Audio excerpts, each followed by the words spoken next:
Good morning, student. Today I am going to explain the lesson second, the microorganism, the friend or foe of class 8 science. Our topic today is food poisoning and food preservation.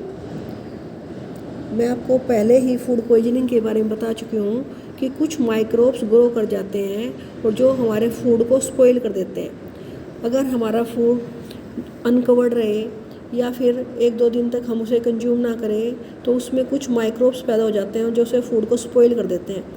अगर हम वैसा खाना खा लें जो spoil किया हुआ है, ख़राब किया हुआ है माइक्रोब्स ने, तो हमें फूड पॉइजनिंग हो जाती है और जिससे डेथ भी हो सकती है।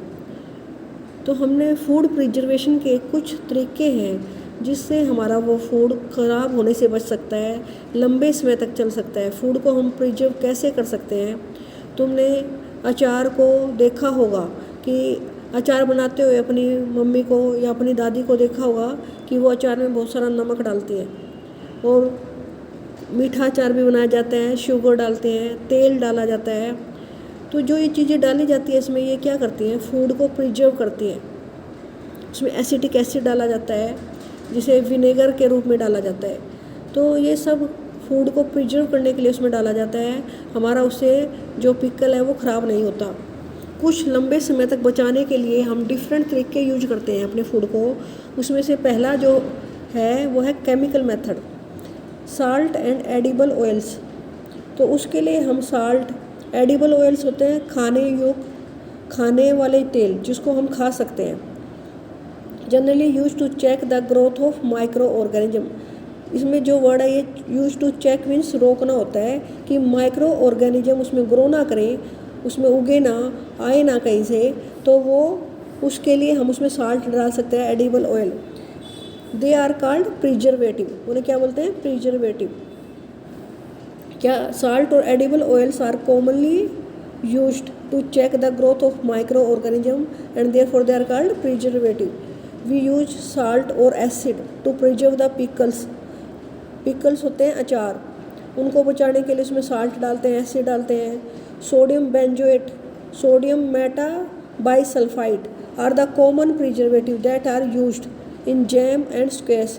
जैम होते हैं, जो स्क्वैश होते हैं, उनमें अधिकतर ये केमिकल डाले जाते हैं, सोडियम बेंजोएट और सोडियम मेटाबाइसल्फाइड, ताकि उसमें माइक्रोब्स पैदा ना हो जो उनको ख़राब कर दें। Preservation by common salt. Common salt जो घरों में नमक खाते हैं उसका फॉर्मूला होता है NaCl।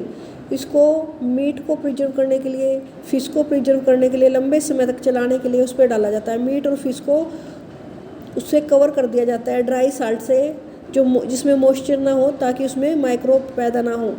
Salting is also use to preserve amla, raw mango, कच्चा आम, टमारिंड, इमली, इनको बचाने के लिए भी उस पर क्या डाला जाता है? साल्ट, नमक।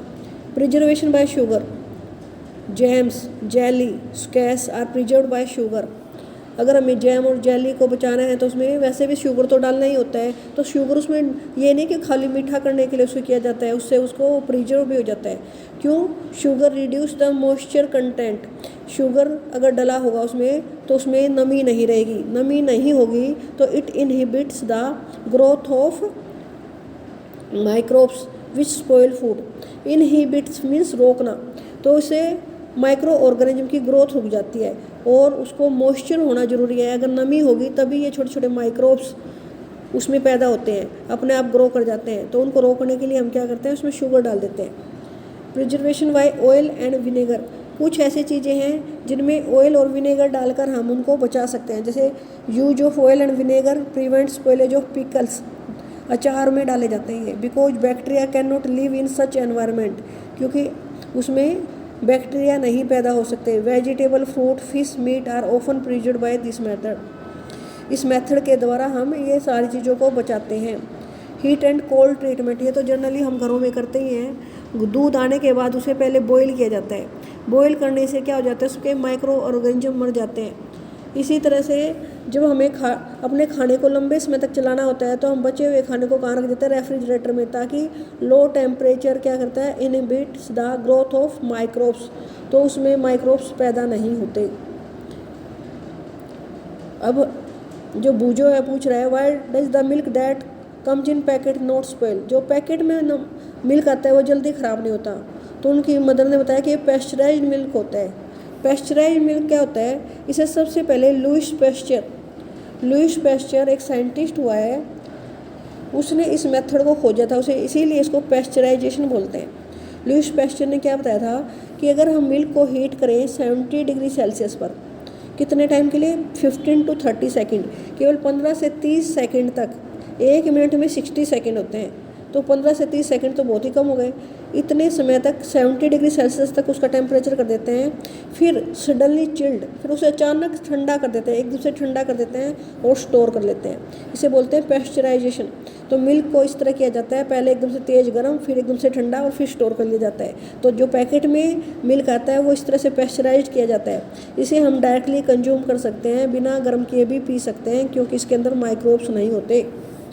Storage and packing, these days dry fruits, जो ड्राई फ्रूट्स हैं जैसे बादाम है, काजू हैं, इवन वेजिटेबल्स, इनको सील्ड एयर टाइट पैकेट में रखा जाता है, क्योंकि उसमें एयर में भी मॉइस्चर होता है, नमी होती है और उसमें माइक्रोब्स पैदा हो सकते हैं। तो उन्हें सील्ड एयर टाइट कंटेनर में रख दिया जाता है, जिससे वे लंबे समय तक चलते हैं और माइक्रोब्स उन पर अटैक नहीं कर पाते।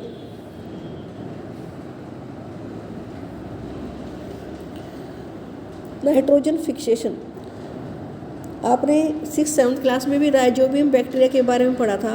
राइजोबियम बैक्टीरिया नाइट्रोजन को फिक्स करता है। राइजोबियम बैक्टीरिया के बारे में तुमने पढ़ा था कि ये रूट नोड्यूल्स में रहता है पल्स प्लांट के। जो पल्स प्लांट होते हैं लाइक पी, बीन्स, उनके रूट नोड्यूल्स में रहता है राइजोबियम बैक्टीरिया और नाइट्रोजन को फिक्स करता है। इसके अलावा लाइटनिंग से भी नाइट्रोजन ज़मीन में नाइट्रोजनस कंपाउंड में बदल जाती है, जिसे पौधे ले सकते हैं। पौधों को नाइट्रोजन की ज़रूरत होती है, इसलिए नाइट्रोजन फिक्सेशन भी इम्पोर्टेंट प्रोसेस है।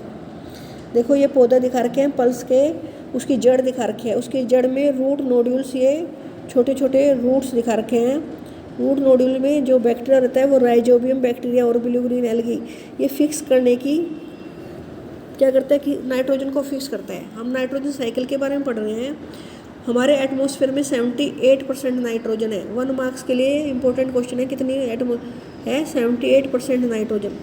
और ये ज़रूरी है सारे लिविंग ऑर्गेनिज्म के लिए, क्योंकि उनका प्रोटीन, क्लोरोफिल, न्यूक्लिक एसिड और विटामिन, ये सभी नाइट्रोजन होता है इनमें। The atmospheric nitrogen can not be taken directly by plant और एनिमल, लेकिन जो एटमॉस्फेयर में नाइट्रोजन है उसे हम सीधा नहीं ले सकते, प्लांट ना एनिमल। तो कुछ बैक्टीरिया जैसे राइजोबियम बोला मैंने, ब्लू ग्रीन एल्गी, ये मिट्टी में होते हैं, रूट नोड्यूल्स में रहते हैं, वो मिट्टी में इस नाइट्रोजन को फिक्स कर देते हैं और नाइट्रोजनस कंपाउंड में बदल देते हैं।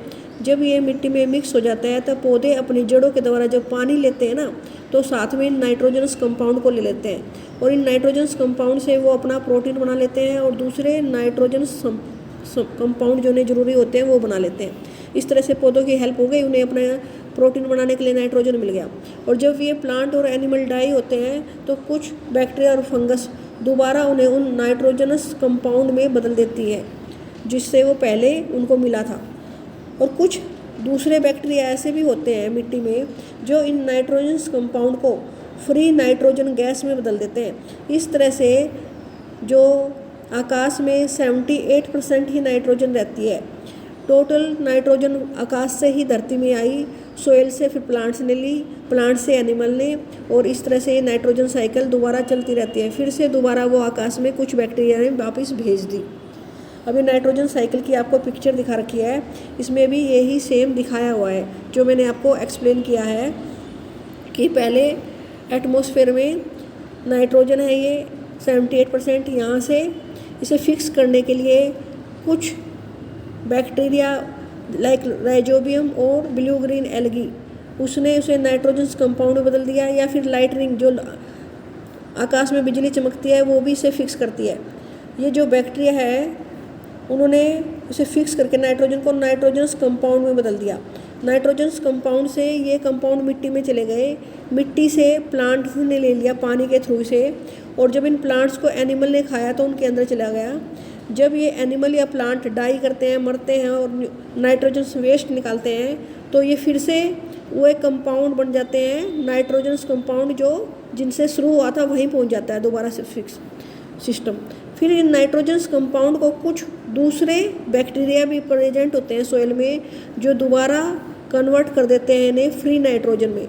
जो फ्री नाइट्रोजन है फिर से कहाँ चली जाएगी, आकाश में। इस तरह से ये साइकिल चलती रहती है और आकाश में 78% नाइट्रोजन बनी रहती है। आज हमने ये चैप्टर कंप्लीट कर दिया बेटा, इसे रीड कर लेना अच्छी तरह से।